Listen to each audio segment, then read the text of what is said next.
ആകാശത്തെ രണ്ട് വമ്പന്മാർ തമ്മിൽ ഒരു തകർപ്പൻ പന്തയം. ഇൻസ്റ്റഗ്രാമിൽ സ്വന്തം പ്രൊഫൈലിൽ എതിരാളിയുടെ ചിത്രം വെക്കേണ്ടി വന്ന നോർവീജിയൻ എയറിന്റെ കഥയറിയാമോ? ലോകകപ്പ് ക്വാർട്ടർ ഫൈനലിൽ നോർവേയും ഇംഗ്ലണ്ടും തമ്മിലായിരുന്നു ആ പോരാട്ടം.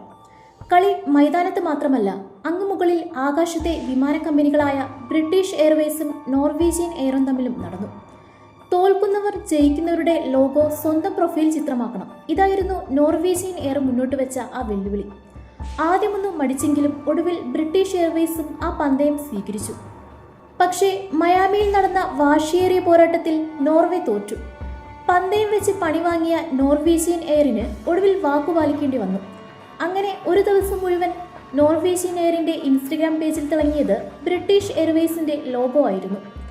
ഇംഗ്ലണ്ടും ബ്രിട്ടീഷ് എയർവേസും നന്നായി കളിച്ചുവെന്ന് കുറിച്ചുകൊണ്ടാണ് അവർ ലോഗോ മാറ്റിയത്.